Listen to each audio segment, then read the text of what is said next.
everyone. Welcome back to InnoVEX 2026 and to our InnoVEX Women Leadership Forum. Women without limit, technology without boundaries. In this forum, we will gain valuable insights from exceptional female leaders from across global enterprises. They will share how they actually break through the glass ceiling and push for boundaries, and especially to lead transformation and innovation in this special AI era.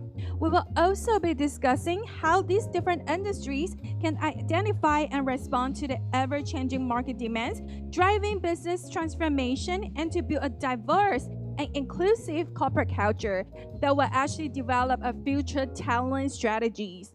To finally kick off this forum, please put our hands together to welcome this visionary leader of behind this event, Miss Sakura Yang, to come onto the stage for her opening remarks. Welcome, Miss Sakura Yang.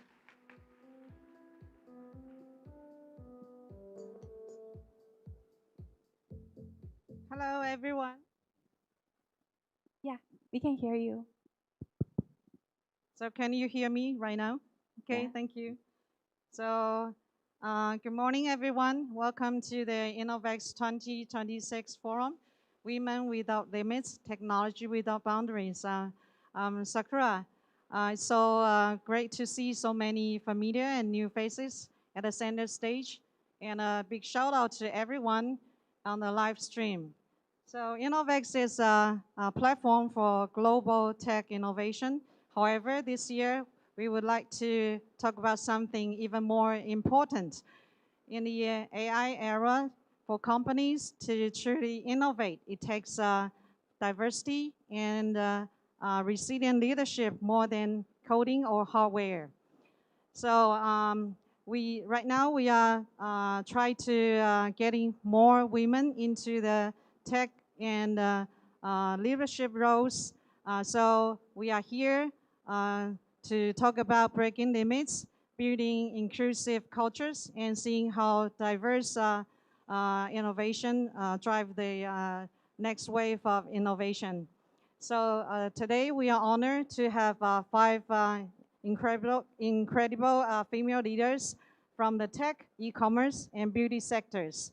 So please join me in welcome Ms. Grace Hsieh, Process Quality Engineering Director at Micron Taiwan, and Ms. Paloma Hsieh, General Manager of Amazon Global Selling Taiwan, and Ms. Jessica Chang, Chairman and CEO of JPC, and Ms.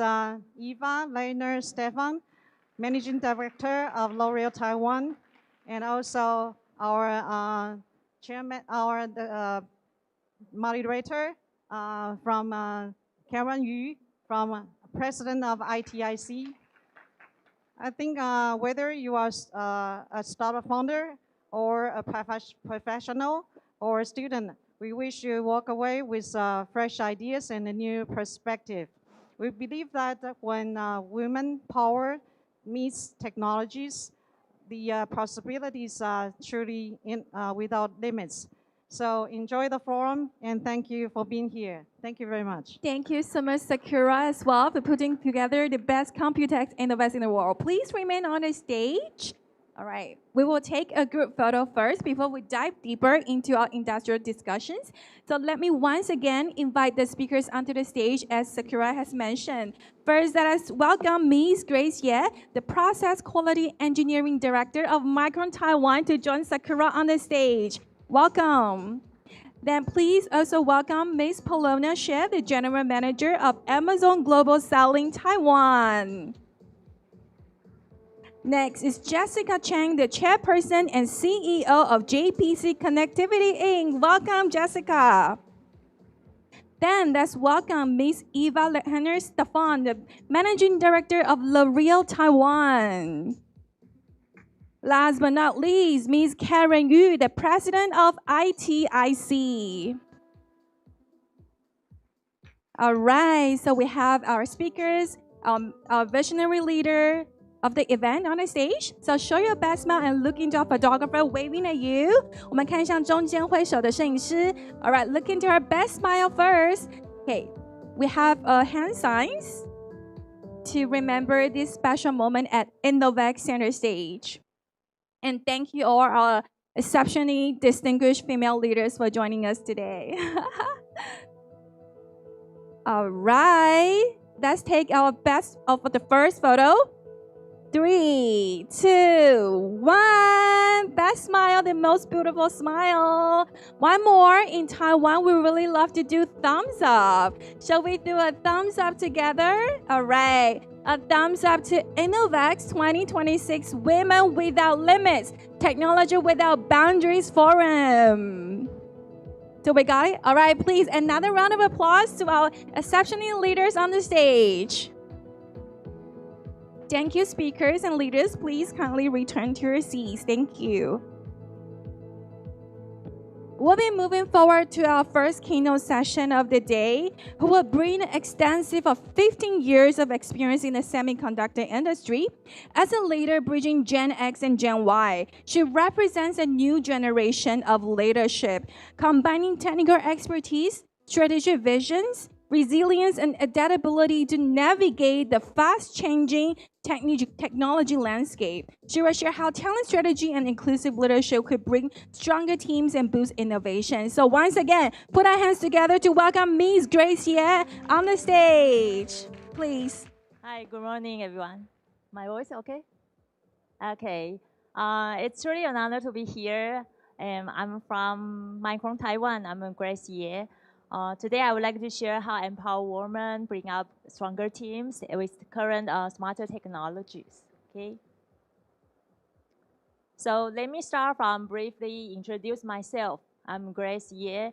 I'm working in the semiconductor company all through my first job till now. So I've having 15 years of working experience in semiconductor company. Everyone knows that semiconductor is a very complex and fast-paced, with constant evolving and companies. So during my career life, because I'm working in quality team, so we are dealing with a lot of challenges in semiconductor companies. Also we dealing with the customers' communications. So I'm working with balance both the technical and the strategy thinkings to lead teams through the changes. Besides of the work, outside of the work, I enjoy the outdoor activities. So I've completed 18 mountains over the 3,000 kilometers with so-called the top 100 mountains in Taiwan by year. I've completed 18 of them. So that experience has taught me very important things that the progress doesn't come just overnight, right? It takes resilience, disciplines, and consistencies. Okay. Let me start with a very simple questions. How many of you use AI this morning? Okay, good. The answer is most of it still, even if we didn't realize it, right? So because AI is already in our life, you could see from the phone recommendation, the Netflix suggestions, the AI tutors, the transportation, anonymous transportations, also the healthcare breakthroughs. AI is everywhere. In fact, there's 80% of users that they are using AI unknowingly. And most of the generative AI has already adopted by most of the creators.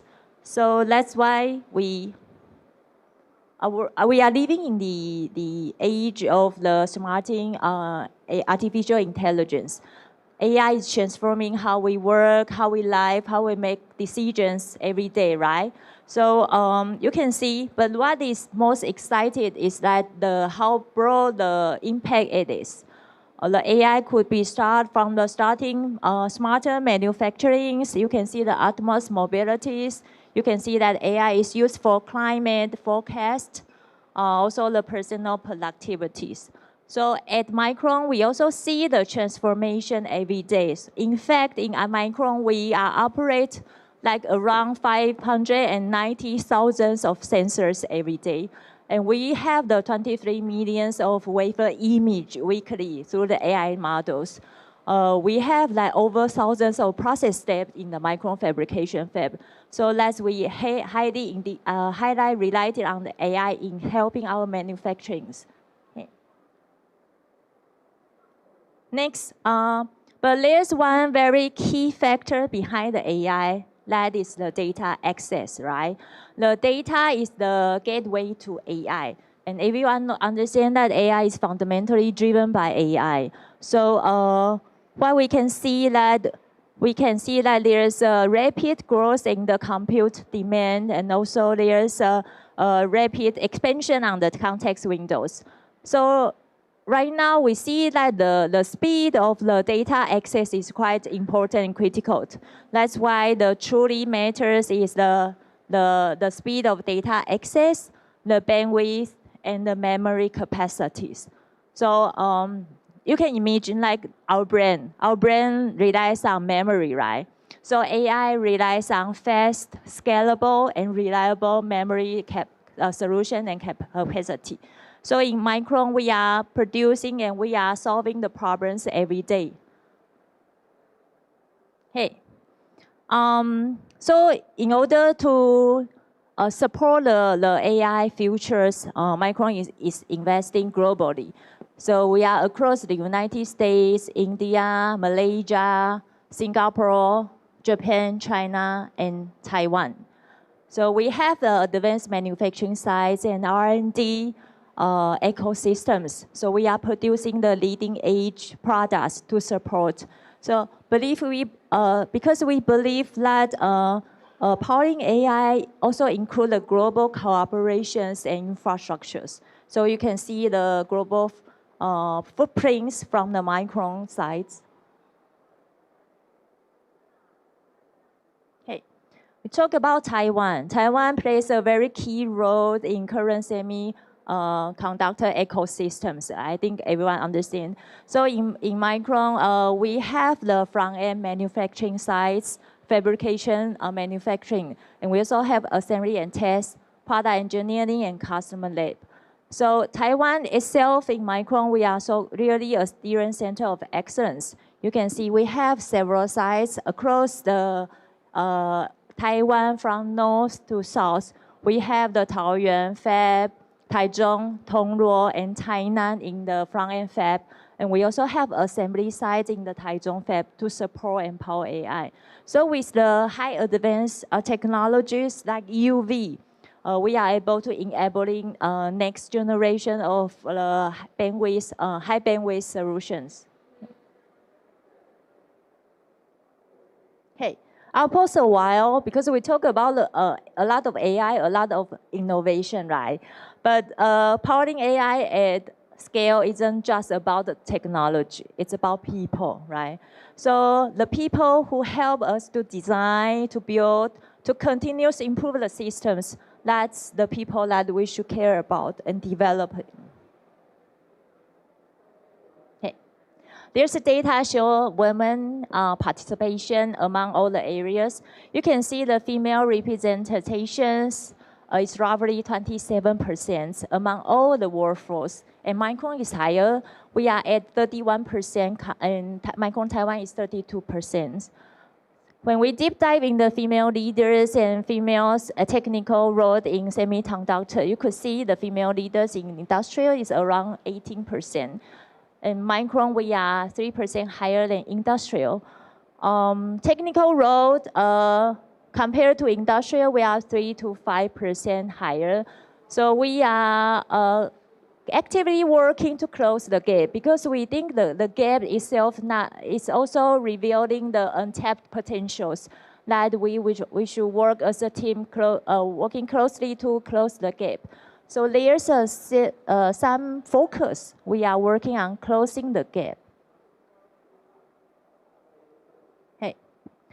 In Micron itself, we focus on 3 parts. First one, we develop, create a more friendly, more inclusive workplace. So there's tools. When we receive the resumes from each of the candidates, we use the blind CV, that we hide unnecessary information that won't impact your capability. We want to have the candidates to be interviews and pick up, finalize with your capability instead of other informations. That's the first one. Another is flexible arrangement. We have certain support system policies that will support team members to work from home so that they can balance their family task with the work. Okay. Third one is one of my another girl in Micron. We have so-called ERG, Employee Resource Group. And we have like around 10% of ERGs, they are going to advocate and promote DEI cultures in Micron. I'm serving as one of the ERG with so-called MWN, Micron Women Leadership Network. Why we have the network? Because back to several years ago in semiconductor company, the females participation is relatively low. It's not about the capability. It's about the thought, the traditional thinking. So we are having the ERG, so-called MWN. We divided 4 directions. We call career, commerce, culture, and communities. So we are working in several pillars trying to advocate MWN through the ERG work. Okay. Another is that we do recognize females in technical invention, right? So in Micron, we have a program so-called Women Innovation Network with so-called WIN programs. That's a program designed for technical leaders in females that they can be inventors. And we have a result that average 20% of the patents are named by female leaders, female team members. Third one, we are continuous inspiring the next generations. Starting from 2018, we have a lot of engagement with the high school students in Taiwan. So we totally have held 7 activities, and we involved over 1,000 of high school students in these activities. Okay. Okay. Next, I think we recognize that the talents not only come from one pathway, right? There's several pathways, especially in current innovation and AI. There's a lot of flexibility. Our work is reshaped. Our work is more intelligent, more automatic. So, and consider current semiconductor talent requirement is very tight. Talent pool is very tight. So we developed another new talent pathway. We believe there are several ways that we can attract talent even they don't have the semiconductor backgrounds. So the first one is that outside of company, outside of the semiconductor field, if you're still interested in the semiconductor field, we provide the training. We provide the training and resource and help the team member that transit from different career outside of semiconductor into the Micron field. And we do have a lot of successful stories, and team members do adopt very quite well in semiconductor field, even though they are outside of this field. Another is return to work. In our career, especially female, when we have the family, have the kids born up, some of the team members will stop their careers, like 1 year, 2 years. So this program is help the females that they have that leave the company for a while, but the capability we believe is still there. Just we need to have the certain assistance, a certain training to help put them back, you know. Like I'm also a mom, right? So every time when I'm with the kids, I will turn my working mode to the kids mode. So we are trying to turn the mothers that outside of the work for a while back to the working environment. And we have several successful stories as well. Okay. The second one is inside the Microns. Because of the innovation, previously some work we think is not female friendly. For example, the equipment engineers. But we do have very good examples that we successfully transit some production engineers, female team members to work in the equipment field. And they also can perform very well because with the AI support, they don't have the highly physical demand work anymore. So they can work smart even in the equipment field. That's the part we are working for. Okay. So in this AI-driven, I think a lot of questions will raised. Even my employees will ask me a lot. What remains uniquely in human, right? So these three aspects explains why we're still very important in this AI-driven world. The first is problem framers. People who ask questions, define the real questions, and break down the complex questions. That's part of the human characteristics that cannot be replaced by AI. Second is the human integrators. When we work with each other, it will have the temperature.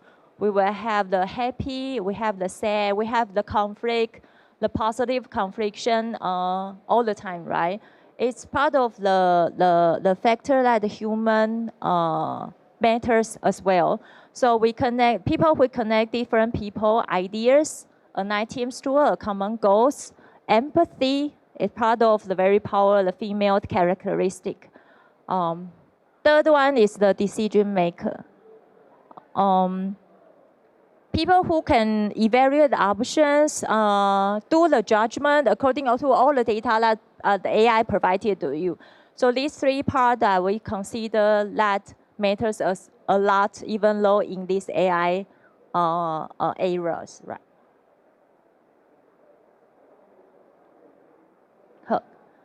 Okay, so here is a reminder to all the attendees here. Because with the technology, with the AI supports, there's no right path or there's no perfect path anymore, right? So I would like to encourage everyone, don't limit in the right path or the perfect path. But we have to start use AI and learn from AI and work with them. And learning faster, because nowadays your learning rate is your currency, right? So you have to work with AI and learn faster in this AI era. Okay, so next, this will be my last page. So I want to emphasize a message that every leap in AI has power by more diverse mind come together. And most of the time, the female members, women, we think we ourselves as participations. That's not true.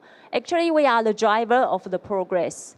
And I believe that empower women and empower each other, we can change the future. Okay, thank you. Thank you so much, Grace, for your very inspiring sharing on your professional journey and Micron's culture. Thank you. Please kindly return to your seats. And our next speaker has profound leadership experience across MNCs, including Amazon, Uber, and Nelson. She will focus on AI and data-driven strategies. How can they accelerate product innovation and help Taiwanese entrepreneurs build scalable global trends and expanding their markets globally? Join me and welcome Ms. Paloma Hsieh, already on the stage, the General Manager of Amazon Global Selling Taiwan. Good morning, everyone. Wow, what an incredible room to be in. It's an honor to be here at InnoVEX 2026. I'm Paloma Hsieh, General Manager of Amazon Global Selling Taiwan. Look at this title, AI-Powered Global Success. Think about how unimaginable this would have sounded just a few years ago. An up-and-coming brand in Taiwan, reaching customers in New York, Tokyo, and Berlin, with a team of 5, and then AI doing the work of 50. That's not the future, that's today. And this is reshaping who gets to build a global business.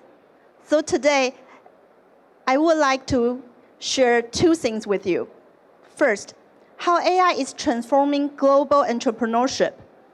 And second, why the leadership quality that many women bring to the table is give us real edge in this new era. This is also the story I live in.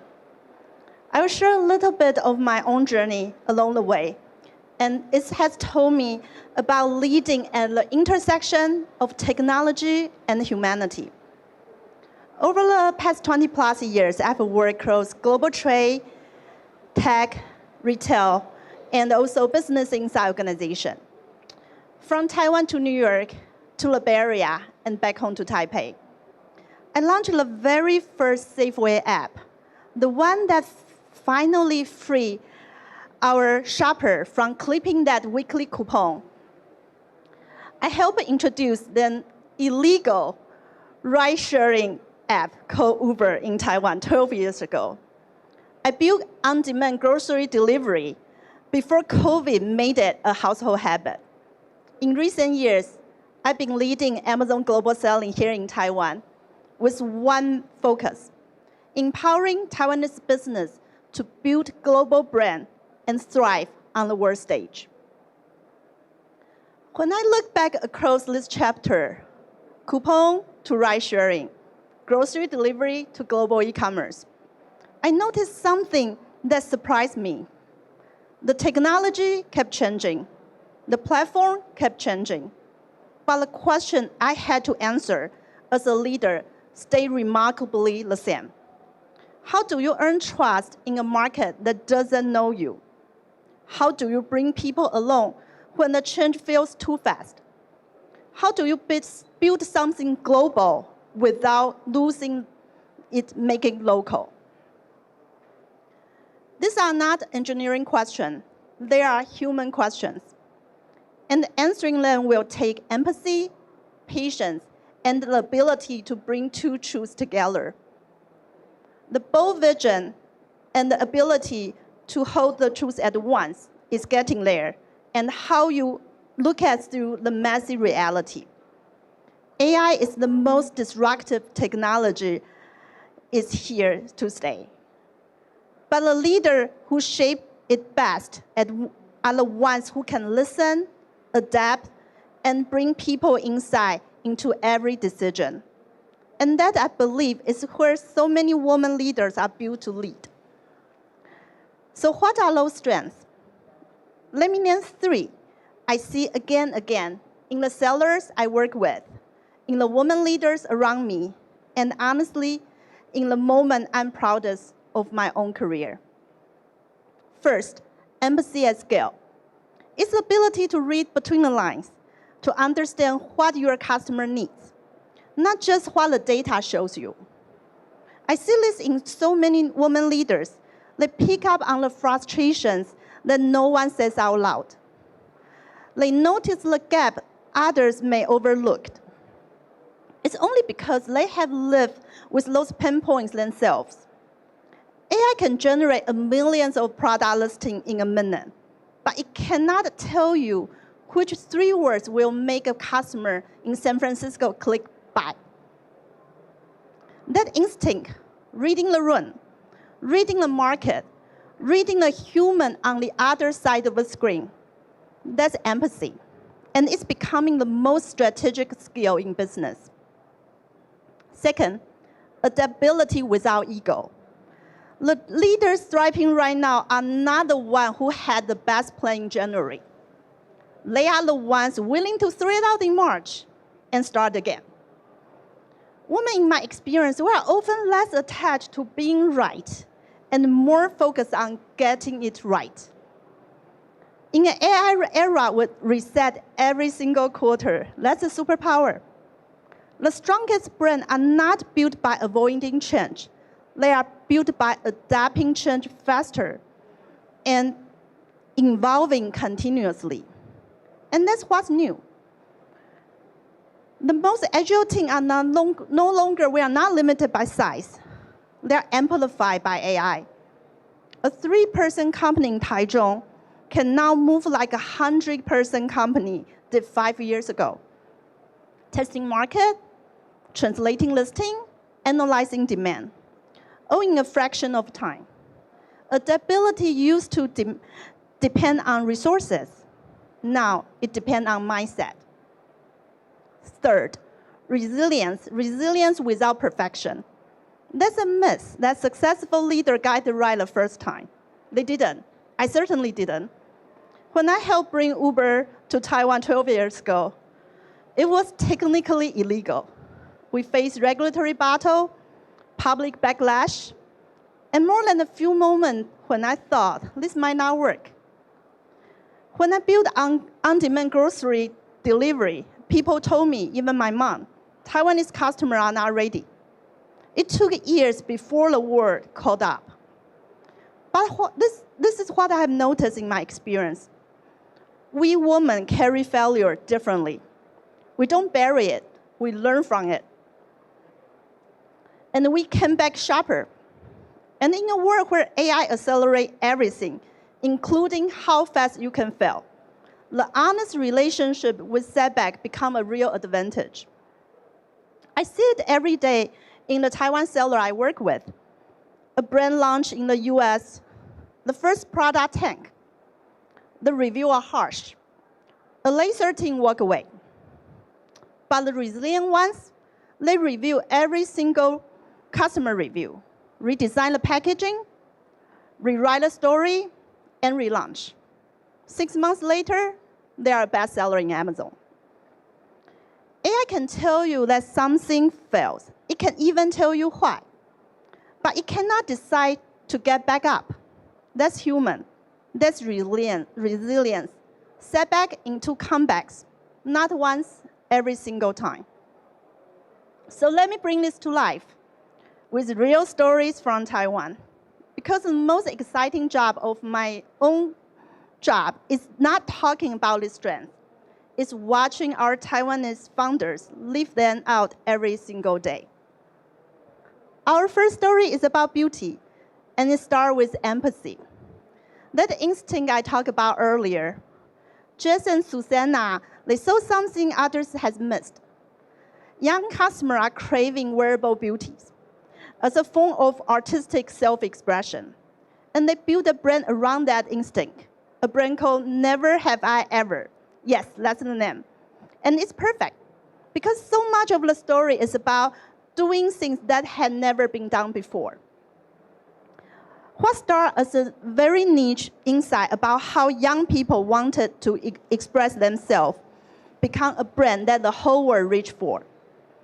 Today, they are in over 2,000 retail locations worldwide, partner with MoMA, the Met, backed by Shark Tank investment, and using Amazon platform and our AI tool to expand their direct-to-consumer reach across the globe. That's empathy at scale. One overlooked desire, understood deeply. And the tool bringing to the world, the insight was human, but the reach was AI empowered. Our second story is about adaptability. WonderCore started where a lot of fitness brands start, with a single product people loved.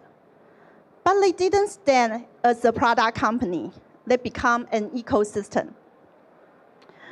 Now, WonderCore is already a powerhouse in product innovation, over 200 design patents, a Red Dot Design Award, and the #1 fitness equipment on Amazon Japan. But what's interesting is what brand director Amy is doing on top of all this. She doesn't manage one function. She integrates 4 things together: the hardware, the digital content, AI advertising, and customer insight. Each part fits the next. The product creates data. The data sharpens the advertising. The advertising grows the audience. And the audience shapes the next product. Remember what I said earlier. The most agile things are no longer limited by size. They are amplified by AI. WonderCore is exactly this story. A lean team running a connected global growth engine, scaling internationally in a way that used to take a company 10 times of their size. That's adaptability. They didn't just keep up with how the world changed. They build a system that rides the change.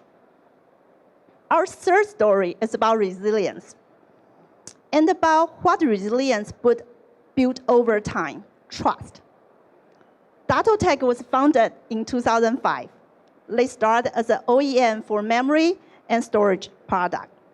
DRAM module, SSDs, flash drive. Those are kind of components that power every device we use today. Anyone who knows about this industry knows how unforgiving it is.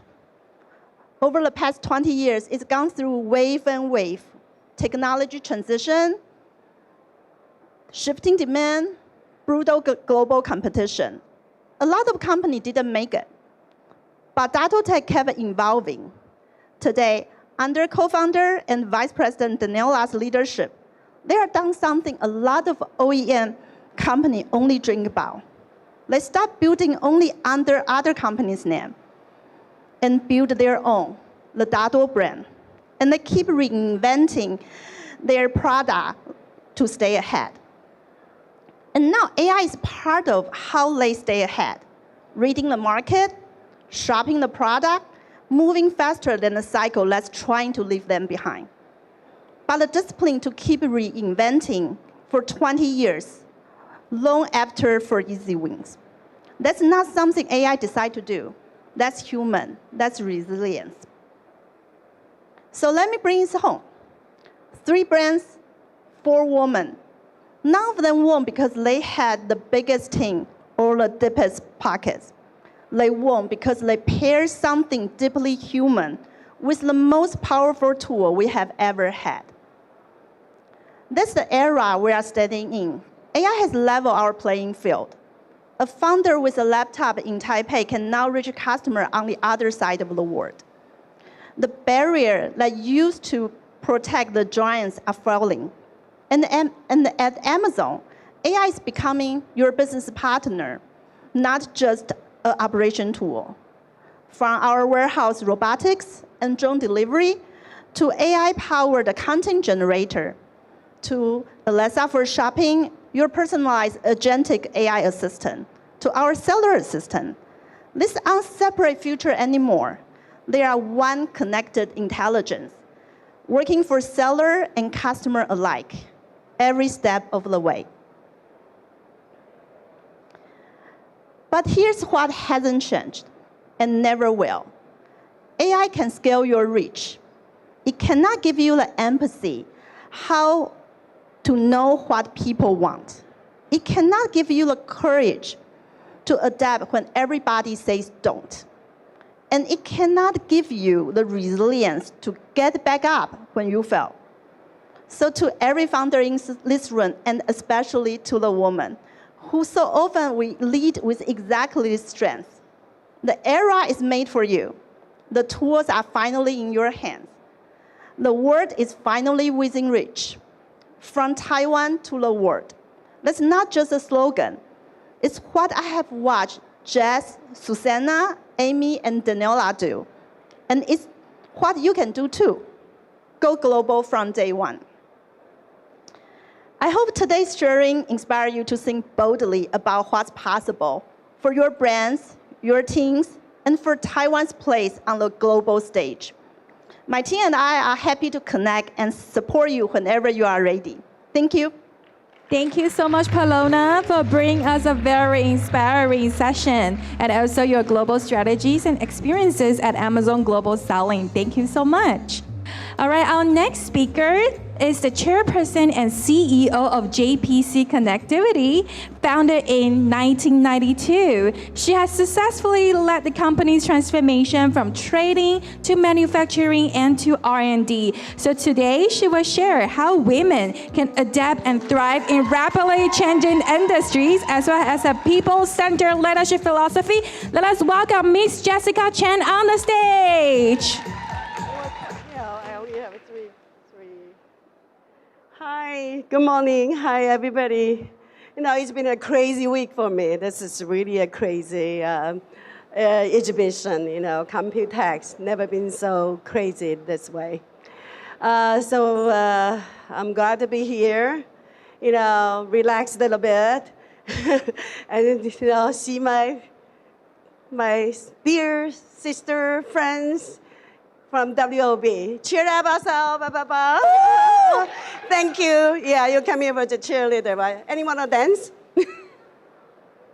Okay, maybe not. Later. Okay, I think it's already tell my name. Okay, Jessica Chang. But I also delight the people call me Shu Mei. My real name Shu Mei. 爱博这个淑梅，张淑梅。Well, 张淑梅, what did I? Okay. Multi-path to success. Well, kind of serious. Okay, before we talk about management, woman leadership, resilience, courage, that I want to share my journey, my story.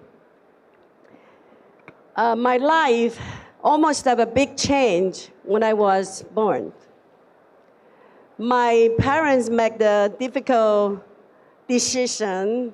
They thought I might have a better life if I were adopted. So they agreed to give me to another rich family on the other downtown in the city. So they were waited for 3 months, and then the family finally decide they want a boy. They don't want a girl. Well, so I was rejected. Cannot be a city girl. End up, I have to grow up in the village with my family. We are poor, but we are happy. So I grew up in this little village. So I was running around the mountain, grow up at this little place, little school, just beside our little house.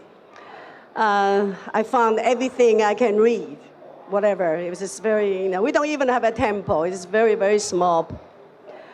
Once I remember, then, because they did not come to claim me. So I waited for 3 months, right? So my actual birthday is August 3. I should be a Leo, a lion, Leo. But my birth certificate says November 2nd. So I'm also a Scorpion. Well, how nice. I have 2 star signs. So I can choose to be a lion, Leo, or be a Scorpion. Quite convenience, right? So then life passed quite okay. But it's difficult, right? Another village. Once I remember my mother brought home 5 little baby pigs. And next day, he go ask for a loan to a rich man in our village. She say, my pigs grow, I will sell them, and I can pay you back. I need the money urgently. She need the money urgently, not for herself. She wanted to send my brother to the high school in downtown. Well, what a kind of woman, my mother cannot read. My mother never been to a school one day, cannot write.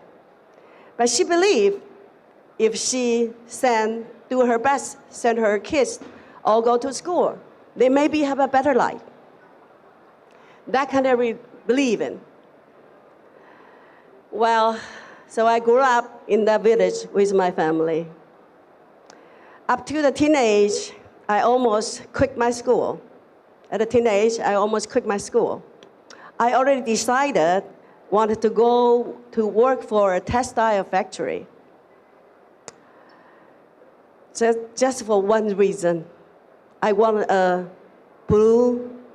pair of blue jeans. I want that badly. That's my illusion to the modern world, the blue jeans. And somehow my sister managed to buy one jeans for me. She said, you might have a chance to become yourself or a different person. Or like the people that we see on TV, like a lady that we saw on the movie. So I don't know what that means, but that seems attractive. So I stayed at school and then finished my high school. It was a commercial high school.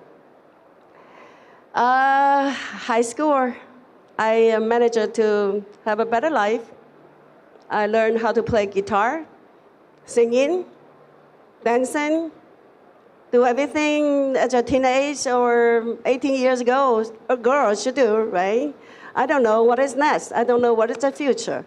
I don't even know, there was a lie I have to face in the long run. So time passed by.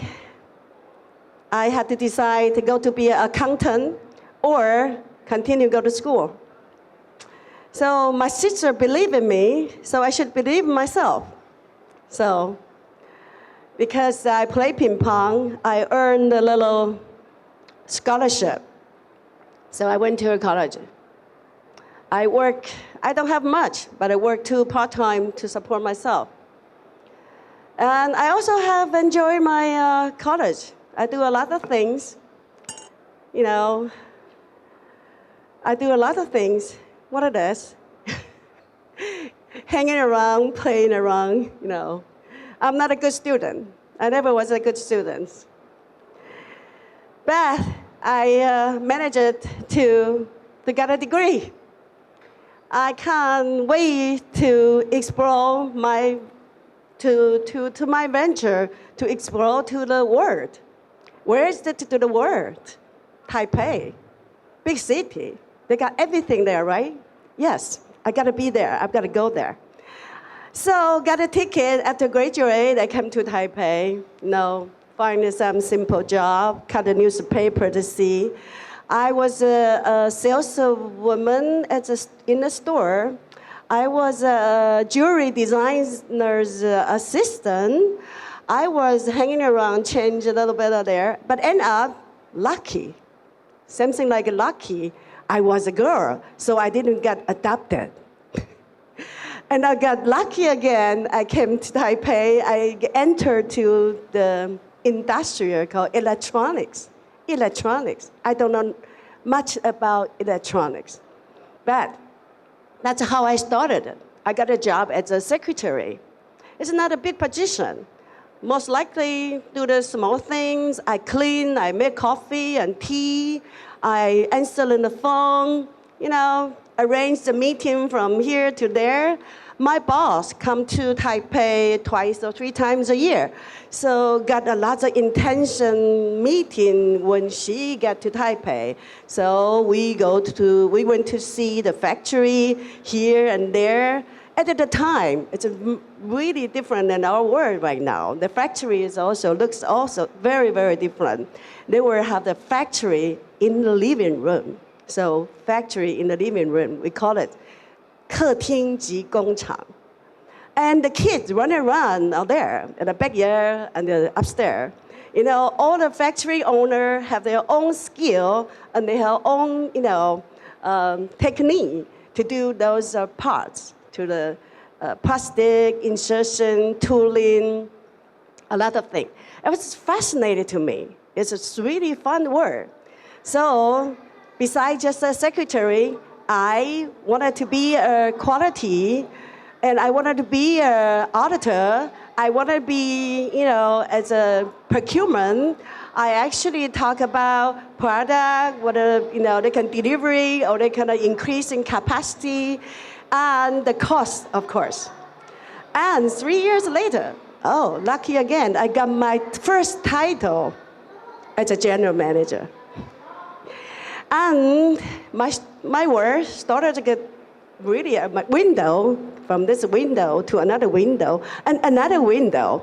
I got traveling. I got chance to traveling. I got chance to meet all kind of different factory owner, people, businessmen, here and there. I think that is where I want. It's excellent. I got good pay too, compared at the time.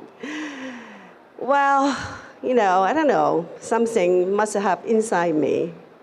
Must be, have this crazy things there. I started thinking I might want to build my own company. I can do something different. And I started my factory, I started my own company in a very small apartment in my kitchen. I started from there to writing letter sent by fax to possible opportunity or finding customer. No big plan, no resource, no money, but I'm the person that I was thinking, first I take a step out, then plan come catch up. So no big plan, big decision, I just started it. Started at 2 people, and a couple of years later, we already have 200. Wow. Then I faced also my own challenge. Am I a good manager?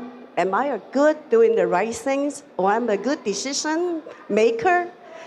So sometimes women just lack of the confidences. That is, I think it's natural. I think we were being dominated by men's society too long enough. So that's become our DNA. We always thinking we are not good enough. Well, but confidence catch up later. So, I think I built it, I grow into it. The company, after 10 years, become a public company. And what is next? And I started thinking, what is next? But then, things always happen here and happen there, and then always a lot of critical, a lot of challenger. My customer go bankrupt, busted, out of business, and I got a lot of, also difficulty. What is the most difficult? Guess what? For me, to be a president, woman chair president, is I cannot find men come to work for me. It's difficult to convince them that I have ability to lead them to, to have the career or career path for them. So no choice, I have to make my company bigger and bigger. So companies slowly, quickly turn into 2,000, 8,000 people. We got factory out there in China, Bangkok, China, Vietnam, many places. Running around, chasing the biggest goal. Running around, chasing the biggest order. My life become dried out as a woman, so I think I have to think of something else. So when I turned 50, I thought I may, slow down a little bit. I want to buy a pet, adorable dog or cutie cat, something for me. And you know what? End up, I started this company called Very Mulan, a social company that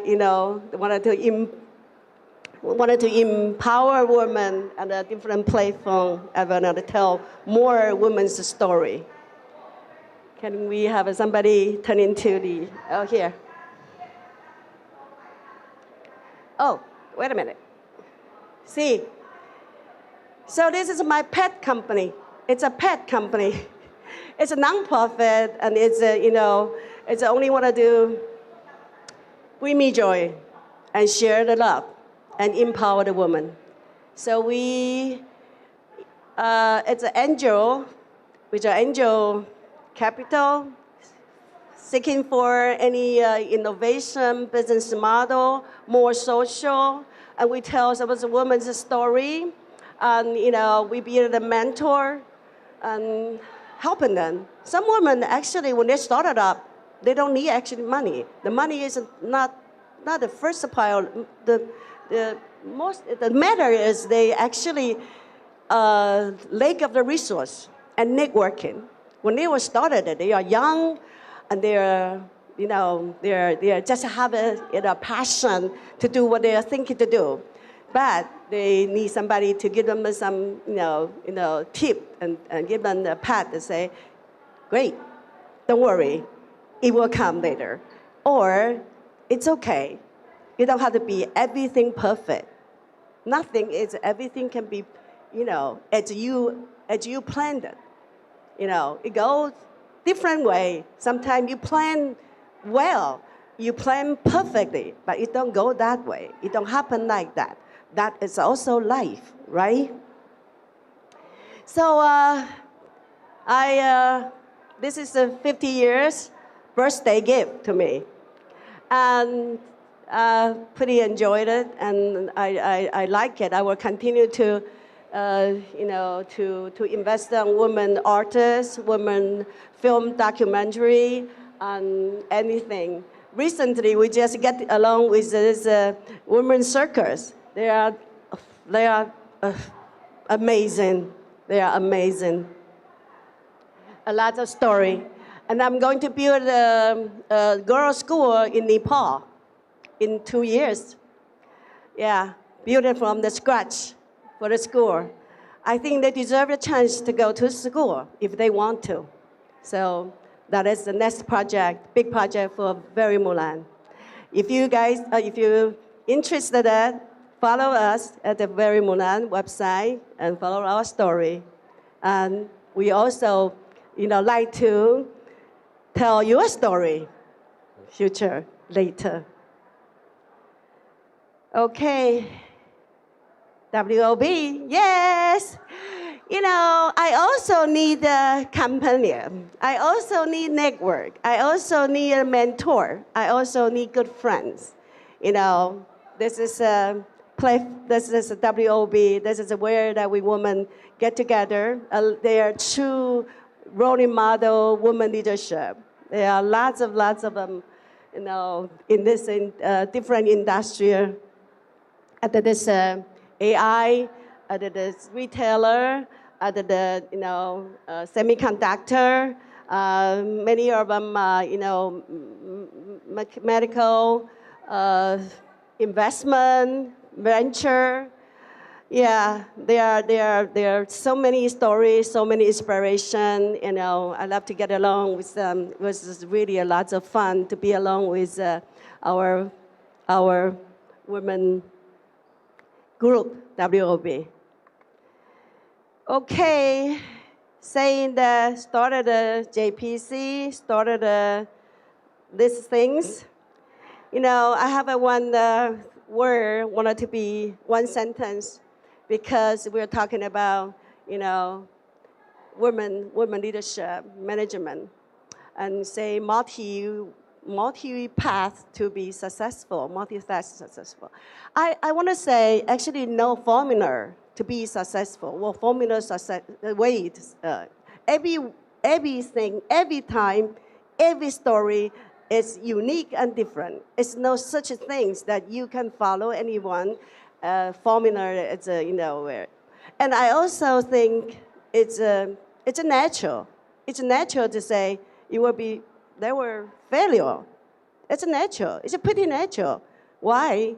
80%, 70%, 80%, no, 85%, that when you started a business, it ended in a couple of years, or you probably have to start all over again. So I would say that is your expectation. That's how I do it myself. I lower my expectation. I don't set a bar, expectation high, that I always so tired to reach out there. I make myself comfortable. And then I can, still enjoy, still have my passion to doing what I'm doing. What I'm doing right now in JPC is an AI ecosystem, data center. It's so insane. It's so demanding. It's so difficult to work with NVIDIA. Do you know that? But okay, they are wonderful and amazing company. They're amazing company. Look at how they build this AI world and they make this thing changing. So we have to do everything, work hard to catch up, right? Sure. But my philosophy is still, you have to work hard, but play hard too. Play hard, ladies. Okay, thank you. Bye-bye. Thank you so much, Jessica. Please remain on the stage. In celebration of leadership, growth, and empowerment, the WOB Academy, supported by WOB.TW, proudly present this flower arrangement to our highly esteemed mentor, Ms. Jessica Chang. We can take a photo together. And a special shout out to all the chairmen of the public listed companies who are in WOB.TW. We have Jennifer Huang, the Honorable Chairman of TVCA. We also have Sophia Chen, the Senior Advisor. We have Claire Kuo, the Chairman and CEO of Hsieh. We have Karen Wu, the Board Member of EY Business Advisory. We have Philby Lee, the CEO of Far East Big City Shopping Mall. We also have Rose, the Board Members of Delta, as well as Maggie Chan, the Chairman of Chambro Micron. They are proud members of WOB.TW. So we welcome every public lister and MNC chairman and also CEO to join Jessica to remember this special female leadership forum. Let's give our female leaders another round of applause. Thank you so much for bringing this world a better place and empower women for a better place. Okay, show your best smile. We're a photographer. We like to take a photo. Oh, we got it? Not yet. We can take the phone first. Okay, let's look into Eva. Okay, 3, 2, 1. Very beautiful smile. Okay, let's do a W, our W sign at our official photographer at the back. So we always do together, right? W. W stands for Women on Board Association. Okay, 3, 2, 1, smile. All right, just as these flowers blossom with care, all the leaders' mentorship allow the leaders tomorrow to thrive. Thank you once again for your inspirational sharing. And it's a really honor to listen to their stories so closely. I think it's really just once in a lifetime. All right, thank you once again, Jessica and members of WOB. We still have really exciting keynote speaking coming up. Our next speaker has more than 25 years of experience within the world's leading beauty company and has held leadership across multiple regions, functions, and markets worldwide. Let's welcome Ms. Eva LEIHENER-STEFAN, the Managing Director of L'Oreal Taiwan. She will share how technology can be leveraged to better understand consumer needs, enhance customer experiences, and provide practical insight to future talent trends. Please. Hello, everyone. Daja Hao. What a presentation. So many thanks for all the sharing, Jessica. I'm very proud to be here. Thank you so much for InnoVEX. Thank you so much for having me here and sharing my story in the end. But first of all, talking about L'Oreal. You might ask yourself, why is she here from L'Oreal? This is a tech event. And not about beauty. But well, I think we can dive in the world of L'Oreal and in the future, how L'Oreal is powered by beauty tech. And before we do that, let's just have a look at L'Oreal.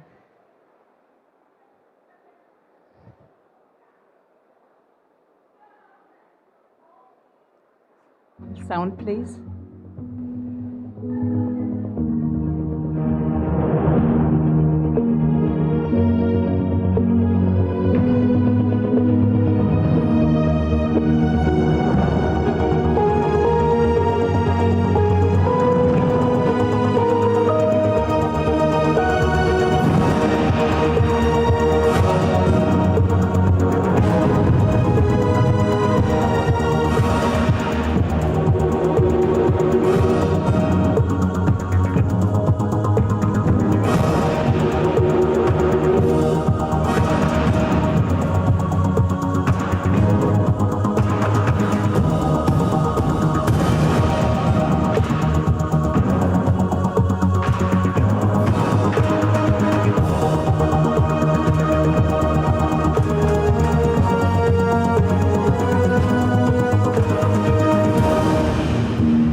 Yes.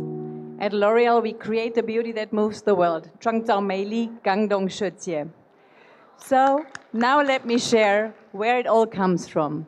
Well, we are a pure player in beauty, always only devoted to beauty. Beauty for each, beauty for all.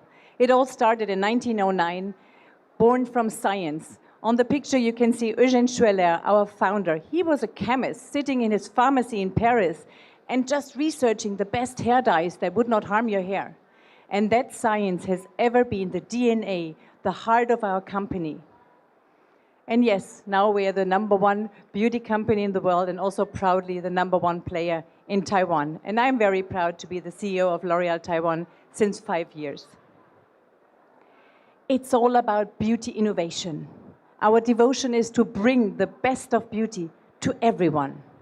And you might not know L'Oreal, but we're acting in all different categories, from hair care to skincare, from makeup to hair color to fragrances.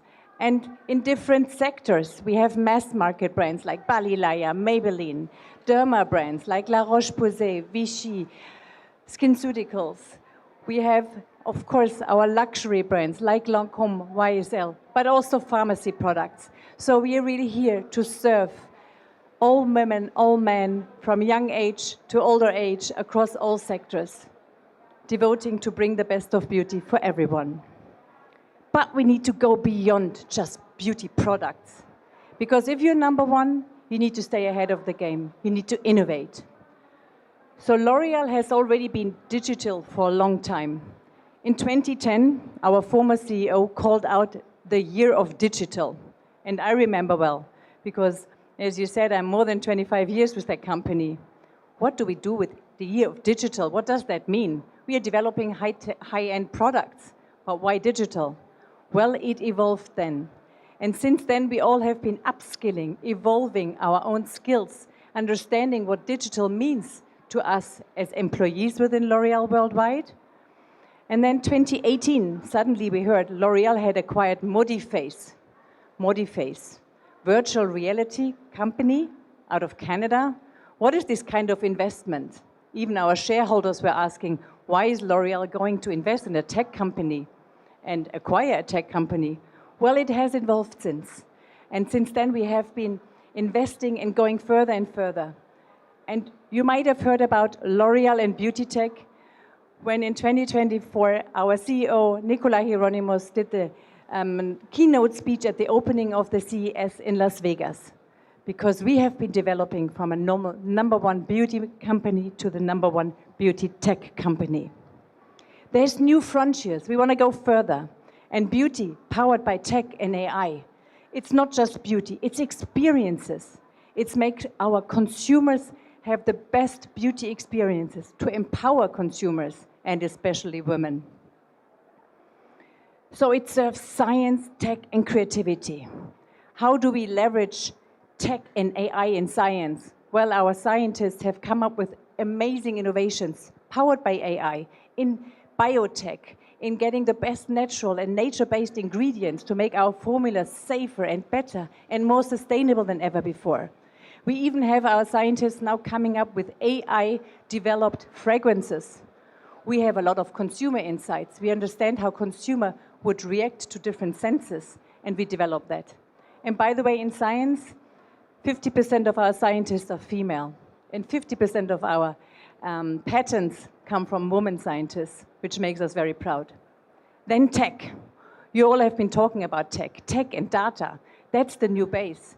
This is how we develop product. This is how we understand consumers going back. So tech is everywhere in our daily lives. And of course, within the company, everywhere. And having the good, solid tech foundation and investing in tech and in beauty tech is a big part how L'Oreal stays ahead of the game, stays agile, and we are transforming. And last but not least, creativity. And that's a super exciting part. Because creativity is really reinventing the future. It's going beyond marketing. It's not just products. It's how you experience beauty. It's innovation, making a best service, the best diagnosis, and understanding our consumers. Because in the end, we need to give products to consumers. Consumers tell us what they need. Consumers want different experiences, want to be understood. Individual needs, that's what counts. So we are reinventing beauty experiences. Let's look at some concrete examples. Here on the right-hand side, as I say, we have our professional division, hairdressers. How can L'Oreal support hairdressers' business on a daily basis? We have something called the K-scan with our brand Kerastase. So you can look exactly at your scalp and analyze, do I have a dry scalp, an oily scalp, dandruff?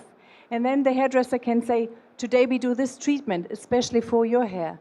You can use this serum for your scalp to be better, for your hair to grow more beautifully. So we are empowering our hairdressers to give the best service to their consumers. Another collaboration and investment, you can see this water hose there. This is Gyoza, where L'Oreal has a big stake. Why did we do this? Because we think and we are committed to support hairdressers to save water. With this water hose, you can save 60% of water while still rinsing hair color and shampoo. So fantastic innovation to go further, all powered by tech. And another example I'd like to call out is this Derma skin scan. If today you go into a Kiehl's counter, for example, but all our skincare brands have that, you get 7 pictures taken by your skin to predict what's coming up, dark spots, aging, dry zones, sensitive zones. Seeing is believing.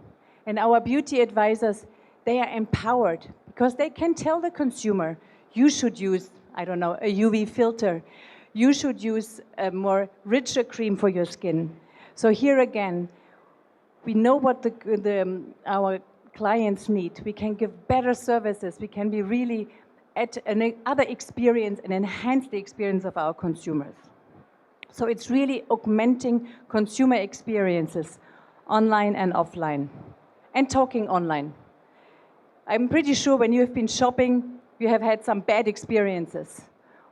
Filters, everyone talks about filters. We go on a phone, I have my son giving me a Snapchat post with a filter. Well, filters are fun, but filters are also very serious because we can support, make the right choices.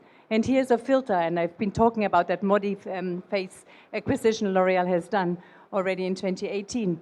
These filters help you to try out a color that could fit you. Here you can see lips. We also do it for hair color. And I know the Taiwan market is a little bit softer in different hair colors, but think about Japan. There's a lot more hair color happening, and if you go in the Western world, people love to have red hair and very light blonde hair. So it's a real consumer experience here. The consumer journey is enhanced by beauty tech with these virtual try-ons. And now it's rolled out. We have all of our brands using it in over 100 countries, really leveraging virtual try-on. And then we want to go a step further. How about the right shade? And I think the women here in the room know it's really hard to find your right makeup shade. And what we did is we leveraged over 30,000 experts within L'Oreal, beauty experts, makeup artists, to say this is the shade you need for your incarnation. Because everyone has a different skin tone.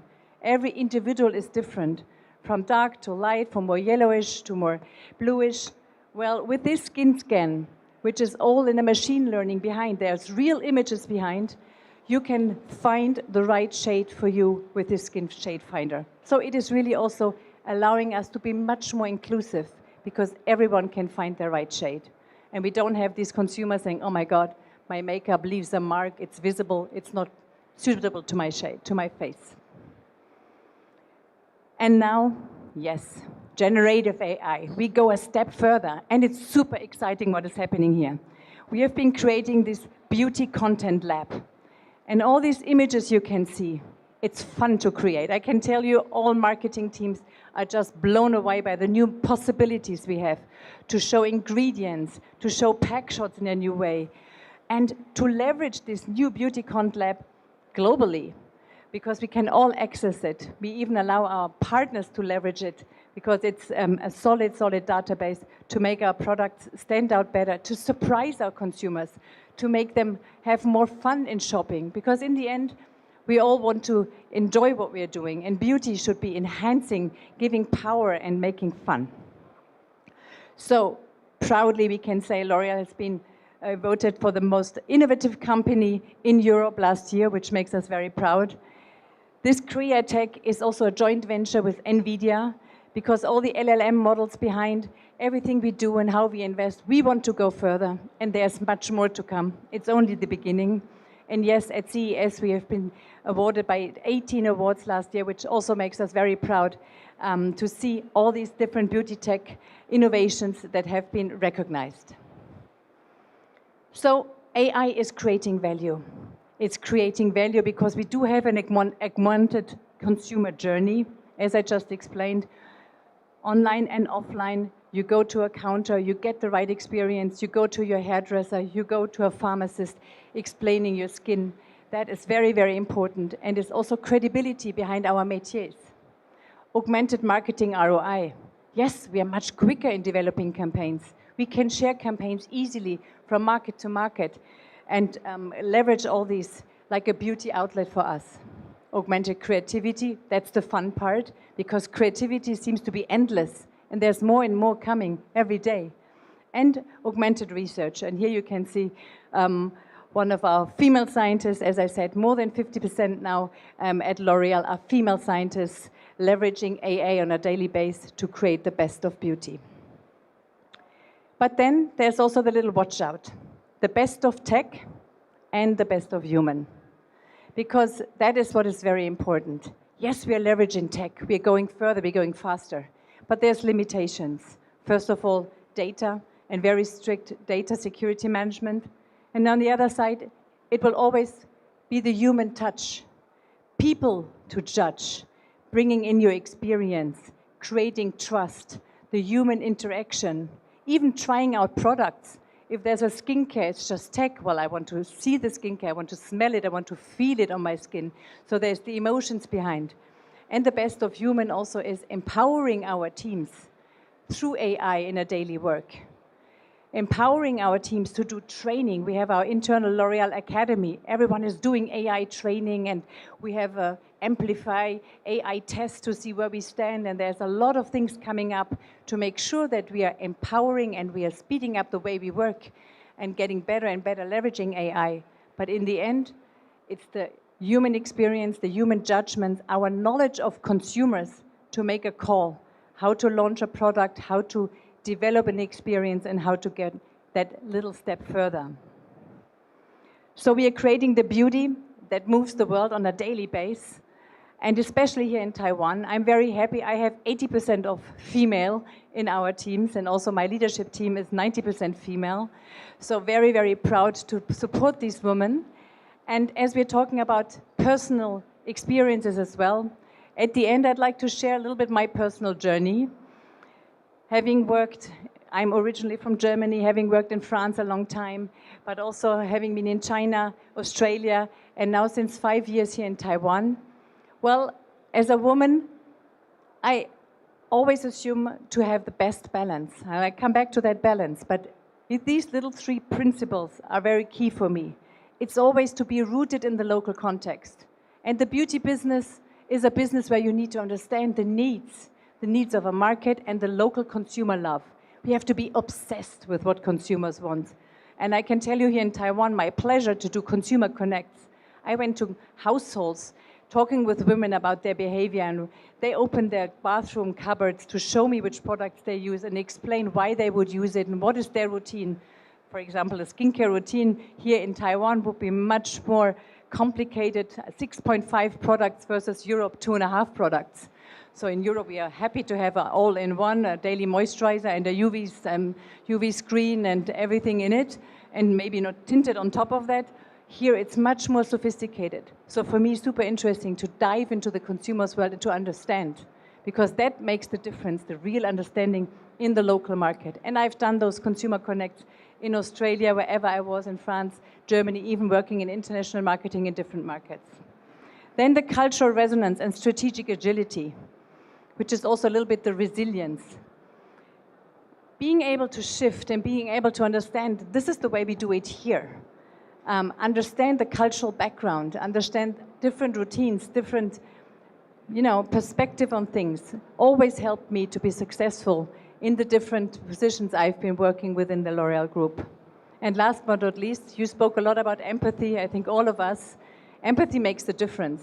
When I come here with an open mind to understand my team, to make my team speak up, because in the beginning there was a lot of Laubanschur, and I'm like, no, I want to know what you think, and I want to understand where you come from. So with empathy, you build teams, you build that trust, you build the understanding. And transformational leadership is being open-minded, being curious. People ask me, why are you over 25 years at L'Oreal and still with that company? Because I'm learning every day. It's a learning journey. And all the AI and the latest development, Gen AI, having my own companion, helping me plan my things better, helping me script things, helping me do things even on my own level, not even talking about how AI is influencing every single department, better forecasting, better finance planning, better marketing campaigns, ROI, consumer, all these AI CV models to predict when a consumer would go into tune mode, when a consumer would come back. AI is so exciting, and it's changing the way we work. And this is why it's a learning journey. It's an ever so evolutionary journey to stay ahead of the game and do new things. And this transformational leadership, that is something true to the entrepreneur spirit that already our founder in his little pharmacy showed when he was obsessed with the best of science. Well, now we are obsessed with still the best consumer understanding, but going further. And for me personally, it's just great because I don't know what comes, but the journey is just starting with all the Gen AI and how it evolves the daily job. So summarizing, it's for me all driven by energy. Yes, I have that energy, but it's also the balance. And it's for me not a 669 or 996, that's how you say in Taiwan, because for me the balance is very important. Having my weekend to be a good mom and a good wife, and having that balance in between is also giving me energy to then thrive and support my team, and also, of course, especially support my female team, because I'm very proud of how L'Oreal is really creating beauty for all and empowering women all over the world. I've put on that little T-shirt, I'm worth it, 我们都记得，是吧？谢谢大家. Thank you. Thank you so much, Eva, for your dedication to the beauty tech industry and for your innovative sharing. Kindly take a seat before we move on to the next panel discussion. So I know we want to learn more from these exceptionally female leaders. So we put together a panel discussion for them to share more in terms of how women's leadership can go through the tech disruption. And leading this panel, allow me a moment to introduce our moderator, Ms. Karen Yu. She's now the president of ITIC, but at the same time, she is the pioneer of social entrepreneurs. She co-founded First Trade Company earlier on. She was also the legislator at large in 2016. So she has large passion for innovation and equality as well as social innovation. She was also the technology department director at Taoyuan City Government. So right now, she sits as the president of ITIC, the VC arm of ITRI. So join me in welcoming our moderator, Ms. Karen Yu, onto the stage, please. Karen. Once again, our very amazing female leaders, the panelists. Ms. Grace Hsieh, once again, please. Ms. Paloma Hsieh, Ms. Jessica Chang, and last but not least, Ms. Eva LEIHENER-STEFAN. Let's give our female leaders another round of applause. And I'll pass the mic to Karen. Well, good morning, everyone, all the business leaders. Thanks so much to make this trip. And I would like to, on behalf of InnoVEX 2026, to welcome you to Taiwan. And until now, I found that there are more than thousands audience, online to join our panel. So yeah, this is really important issues. And today we are not only exploring the gender issue, but actually we want to show you the secret source from all these outstanding female leaders. So the first question I would like to ask Grace from Micron, Taiwan. And because we know that semiconductor industry is highly competitive, right? So as your point of view, in which stage that most of the female talents will, drop out of the journey? Okay. Thanks for the questions. So I think I'll share my opinions. I think there's no moment that we are losing female talents. It's just that think in this way. During our journey, no matter in career or in life, we have different milestones we met different challenges. So there's a very different critical moment. We have to make a decision, right? So, but let's take it in another way. In currently, there's a technology and AI support. So we can see those past experience with very difficult challenges. Right now, we can turn into opportunities because we are reshaping our working model. Right now, our working in semiconductor field is more intelligence, more automations, and more flexibilities. So I would like to encourage all the females. I don't think each critical stage we have to pause and slow down our career path. Nowadays, we are very easy to have the technology support to continue our growth. That's my thought. Thank you for sharing the secret source. Yeah, I hope that more and more companies can learn from Micron Taiwan in order to help the women, stay in the job. And the second question I would propose to Eva. So we know, actually, I think most of audience come for you because you are a beauty brand, very famous one. So I'm wondering that because we know that L'Oreal is a big company, international company. How do you ensure that DEI, diversity, equity, and inclusive, is far more just a slogan, but actually become a concrete action in your company and to empower women, to bring the impact to global society? Yes, D&I is really not just a slogan. It is really embedded in our culture. And it's externally and internally. And let me start with some examples externally. We have our Women in Science program together with UNESCO worldwide. And here in Taiwan, very proud, since 18 years now, we have the Outstanding Women in Science Awards. We have been awarding over 30 women. They get a financial support to be able to pursue their career in science, to do their doctorates whilst having a family, whilst having to look and pay for childcare. So, and these events are always beautiful because it's like the Oscars for scientists and female scientists here in Taiwan. And of course, with our brand causes, we are also supporting women. Like we're empowering women, like for example, our YSL brand, Love is Not Abuse, to raise awareness for some threatening relationships and really supporting and empowering women and educating, upskilling women as well, very important. So this is, I could give multiple examples, but it's very important for me to see that there's the global brand platform and what can we do here locally in Taiwan to have every brand contributing to this. If it's a woman with cancer or if it's a woman in depression, there's a lot of programs that we are supporting. And then talking about L'Oreal itself, our founder has established a 1 month maternity leave, extra full paid leave, and we also have this here in Taiwan. So we are encouraging our female employees to go into maternity leave, to build families, to go out there, and we are supporting them not just during maternity leave, but then also in the maternity time, really supporting them at best. And we have D&I programs which we live on every day, where we just, with our ethical principles and zero tolerance, really supporting that there's equity and inclusion and diversity at a high respect. So, yeah, that is really great activities we're doing, and also here in Taiwan. Thank you for sharing. And next, we would like to move to our legend, Jessica from JPC Connectivities. And I see a lot of your fans, on the seats, and I'm one of your fans as well. I'll be honest, I have to say, when I was social entrepreneur, I also empowered by Barry Mulan and of Jessica. So we know that your legend is about that you successfully to transform a trading company into a tech R&D focus and manufacturing companies. So can you, I would like to ask your favor to bring all the audience back to your journey to see in which, decision that you were making deserve as your, defining moment to do this kind of dramatic change to your company. Well, this is, the first 10 years from JPC started in 1991 to 2002 that we were public listed. But then at the beginning, we were just, as you say, it's a trading company.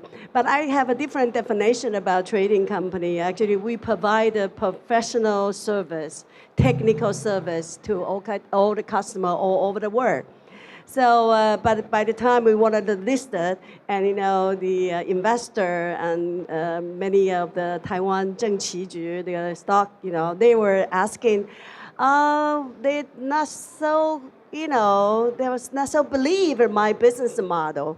And so they were, strongly recommended that I should, have a factory and started to build up more like a production plant.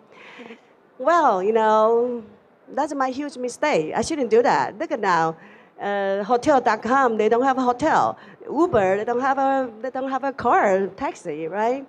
But I driven by this changing is not because of my advanced vision, but I do these changes for the circumstance and for the condition that that we have to fit into. And then more interesting is my second time for transformation. That is more interesting. And from 2002 to now, another, we were 2002 to 2018 or 19, we were more like an electronics and consumer company. We do manufacture and R&D and research and do pretty much all kind of module. And then it's pretty competitive. You have to be very competitive, put it this way, and you gotta be really, low cost and fast paces, and drive everybody crazy. I am the person always thinking, if you don't bring the value and if we're just head to head to compete with other, this is not a good business, not a good business model. So I decided to, or then my customer go bankrupt anyway. Nokia go bankrupt, BlackBerry go bankrupt, out of business or PDA, the company, the Palm Pilot. And we actually make the Amazon dash button. We have more than 3,000 SKUs for Amazon for help people to online to purchase, right? Those you give it away for your premium customer.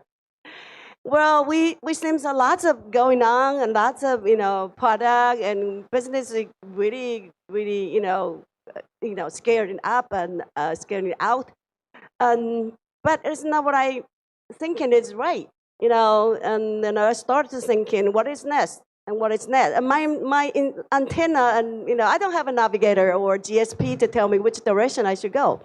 But then, I start from this mobile phone to see this data, multimedia data. And at the time, we don't have the name of the data center or cloud. We don't have the cloud. But then 2004, I get into Google and then, all the CSP. And then NVIDIA, we become this AI and then the data center. I always have a joke, some people thinking cloud is the things they are in the cloud. I said, no, the cloud is all the rack, 100, 1,000 rack, and you can plug into the power. And, it's all the cloud is there in the room, embedded, and there is a wireless and transmission. And telecom and everything is changed. Okay, go back to targeted transmission. What is the secret? Transform. What is the secret? You got to survive. You have to see what you need. You have to just grow into it, and you just adapt the change. That is what my secret. Adapt the change, and go for it. Be brave. Yeah. So you show us that the world is changing so fast. And especially now, under the AI era. So what's your internal strength or belief that to make you, brave to make the decision and step forward? I think, my philosophy or the word behind me, the sentence behind me was, it always seems impossible until it's done. So, it's just... had to go for it and to survive, to fight. But back to the day, end of the day, and we are, people, we have to be sharing love, joy, and hope. Otherwise, you cannot carry on, right? By the way, I just make the beer, own brewery, have this 3 brands, love and joy and hope. You come to my booth, and at the other side of the whole one, you can have a beer, have a beer with me. So the end of the day, business, the end of the day is one book, right? One book. It was a number saying profitable or things. Doing that once and once. But you have to believe it, and believe this is I make also my company, all my worker, all my staff, my lovely those people who follow me for this 2 decades, 3 decades. I have to commit. I have to make a commitment. I have to have a responsibility. So this commitment and responsibility and turn into love, joy, and hope, and I spread it out. So that is my secret. Wow, you already show all the characters of female leaders, right? And the next to the Paloma from Amazon Taiwan. I found that word is very small because Paloma is one of my close friends' friend. Yeah, so according to your experience, because now a lot of decision, the whole making process, depending on the data analysis. So according to your experience, how these tools or AI can help the women, to make the decision more efficiently and go to global market. Thank you, Karen. So yes, I think this actually connects very well with what I have just shared. I think the most effective female leaders now, we don't really just use AI to replace our human judgment, but we kind of use it to help us amplify our human insight. So back to the 3 strengths and also the 3 quality we could use AI to amplify. I think the first, Eva also talked about empathy. We leverage AI to study our market insight and to organize our customer review. We actually could use AI to discover our unmet consumer demand, especially those are the ones that hidden in the very deep in the market. But the most importantly, I think the AI now equip ourselves with the ability to understand the people behind the data. I think that's how the Jess and Susanna, the never have I ever example I just shared, they spot this consumer desire that no one else actually saw and build a global beauty brand from it. And so I think that's the power of the AI and human judgment. The second, I think also Jessica mentioned adaptability. I think with AI now could actually handling our execution at scale. The small teams can now actually operate beyond our size, beyond their size. A team in Taichung can realistically actually manage a global brand. And that's exactly like Amy, I mentioned, did in Wonder Core. So the most important one is they wove AI into their every layer of their business. So from optimize their content strategy and help to drive it to the #1 fitness equipment brand. So how to equip yourself with those AI in the business operations is also very important. And finally, resilience, I think everybody actually mentioned. I think in a world where AI accelerates everything, including how fast you can fail, I think that's also one of the very important ones, that AI actually help you fall faster than before. The willpower of step back into comeback, I think that's one of the most important one. It's a very critical strength. And so when I shared Danila at Dato, kept evolving for 20 years through their market shift, turning OEM into a global consumer brand. I think that's the how we innovate based on the real consumer feedback is also how AI come into power. So I think AI these days give every one of us the access to tool. So the real difference still comes from this human strength. And these are not just soft skill. We often talk about soft skill. In this AI era, they are actually the strategic superpower. And I think that's where I see female leader could actually better leverage AI with those superpower with. Thank you. We really hit the point. And we are going to the next for the common question to all our speakers here. So I believe that four of you are all innovators. I mean, driver. I mean, the huge innovation in your company, in your fields. So in the next, I would like to ask, in this AI-driven era of efficiency, what is the one trait you believe remains replaceable by machines, and the one where female leaders can exert the greatest influence? Maybe we start from Grace. Okay. So during my presentation, I talk about three factors that human matters a lot, right? There's problem framer. Another one is the human interactions. Third one is the problem, solve the problem, define the judge the problem, define the problem where it is. Currently in semiconductor field, we are around 80% jobs we can be done by AI. So the remaining 20% actually define the values. The 20% comes from people. So if there's one factor that I would like to remind again is the curiosity. The curiosity trigger you to ask the right questions. The curiosity trigger you to interact with people, to cooperate with people to solve the questions. The curiosity to find out the problem, define the problems. That is the one. And also the curiosity, I would say, is pretty diversity driven. So diversity is a natural characteristic that female leaders have in our mind, right? So last part, I would say that remind everyone to keep curiosity in this era. Thank you. Thank you very much. Then we move to Eva. I think the one part that you cannot replace by AI is consumer centricity. It's being obsessed in understanding consumers. And of course, we can enhance it with AI, having huge consumer data, do some segmentations and look at quantitative data. But then in the end, leveraging that knowledge, this data that is available to then go deeper, to really understand, to be curious, to go further, because we're not here to just do what we've been doing every day, but it's about the future needs, anticipate what comes up, anticipate how we can enhance beauty. There's an obsession about longevity and staying longer, younger, forever, right? And how can we predict what is needed? Yes, data can support, but in the end, it's the human intuition. It's the female understanding of really happens in my skin and how I feel and what is the right product to offer and why do women do this and that in their menopause where there's emotions in there. So just giving some examples. So I think that is the part that is, it's fantastic about our beauty business because it will never be boring. It will be ever evolving.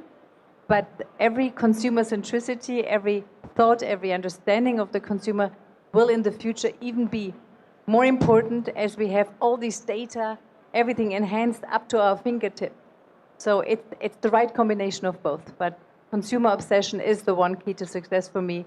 Being curious about what to come and reinventing the future makes fun, right? It's really cool. Yeah. Can I apply a job from your company? It's so cool.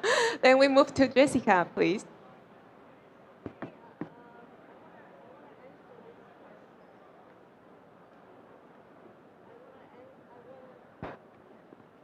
I'd like to answer this question on different point of view or perspective. AI, of course, is gonna, no matter you like it or not, it's gonna be AI everywhere. It's gonna be into your life, it's gonna be in your devices, it's gonna be your notebook and everything. As a woman leader, that we were actually, a little bit conscious, and or 焦虑, how do you say it? We were a little bit. Anxious, not really. Anxiety? Okay, anxiety. We're a little bit, anxiety about what is the AI going to affect your company from, part to part or department to department, person to person, or how do they connect each other better? We all know the AI going to bring the efficiency, like more efficiency. But what does that mean, more efficiency? And it also have a cost. The token is not free, It's the company. So you gotta learn how to, see the AI lending to your work. That's my concern. With a personal, a lot of things because we are doing the factory, and we are actually AI's back end. We know what is it. We're back end of the AI or AI industry. We help them to build the infrastructure for all the AI. How fast it is, how the data have to be there, whether it's a thermal is a problem, energy, power is a problem, okay? Same thing that was happening to enterprise, to you, personal. It's gonna cost you energy, it's gonna cost you power, it's gonna cost you money. And this is gonna be cautious. You gotta learn how to have a good taste to the AI era. That's what I think. You know, many people are going to choose from this AI, ChatGPT, to another open AI, to DeepSeek, and many things that they're jumping around to see what is the AI era to affect your life, to your work. But I wanted to say something just simple. Have a good taste and slowly bring into the AI to your life, to your company. And do it, do it like small, tiny. You don't want to see they're gonna big thing jump and they're gonna change your job, change your work. You're gonna have something personal assistant, so you're gonna make your life, your work so easy. You know, that's what advertisements say. I still believe work, connect, team, and communication is all have to done by human being. The face-to-face, eyes to eyes. I still believe in that. Thank you very much. We only have 1 minute left, so Paloma, please. All right.